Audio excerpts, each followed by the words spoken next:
I don't know who else to tell or what I even expect to happen by posting this. I can't call anyone. He's always around.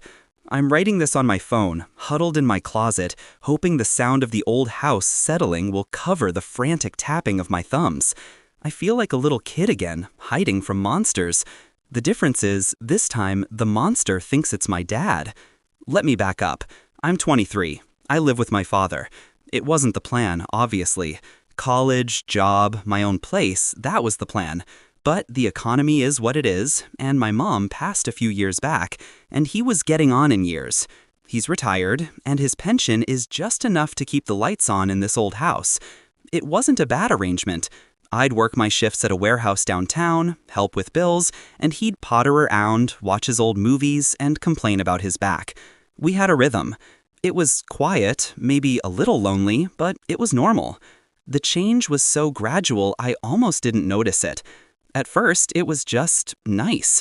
My dad, who for the last 5 years had mostly treated the armchair in front of the TV as a natural extension of his body, started moving again. He was always a big guy, a former mechanic, and age had settled on him like a thick layer of dust.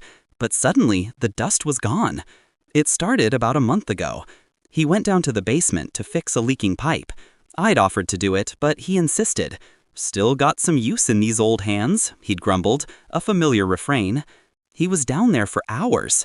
I remember calling down once, asking if he needed help, and just getting a muffled, "Got it handled," in response. When he finally came up, he was smudged with dirt and grime, but he was grinning. A real toothy grin, wider than I'd seen in a decade. "All sorted," he announced, clapping his dusty hands together. He looked invigorated. I just figured he was proud of himself for handling the repair. The next morning, I woke up to the smell of bacon and the sound of birds chirping outside. That wasn't unusual. The unusual part was my dad standing at the stove humming. He hadn't cooked a proper breakfast since my mom died. He'd usually just pour himself a bowl of cereal and grunt a good morning. "Mornin', son," he said, his voice bright. "Eggs?" I was surprised, but pleased. "Yeah, sure, thanks. You're in a good mood." "Feelin' spry," he said, flipping the eggs with a flourish that almost sent one to the floor. "Decided I've been sittin' around too long. Life's for living, right?" That week, he was a whirlwind of activity. He mowed the lawn, which I usually had to nag him about for days. He cleaned the gutters. He even started oiling the hinges on the doors so they wouldn't creak. I was thrilled. I thought maybe he'd finally pulled himself out of the long, quiet grief he'd been swimming in. I thought I was getting my old dad back. The first hint that something was wrong came a week later. I was getting ready to go out with some friends. It was a Friday night, the first I'd had off in a while. I was putting on my jacket when he came into the living room, wringing his hands. "You're going out?" he asked. His voice had lost its cheerful edge. It was tight. "Yeah, just for a few hours, grabbing a beer with a couple of guys from work." He winced and put a hand on his chest. "Oh, it's just, I'm feeling a bit funny. My chest is tight. Probably just indigestion, but, you know." I stopped, my keys halfway to my pocket. His face was pale. I felt a surge of guilt. "Are you okay? Should I call someone?" No, nothing like that," he said quickly, waving a dismissive hand. "I'm sure it'll pass. I wouldn't want to be here alone if it gets worse." So I stayed.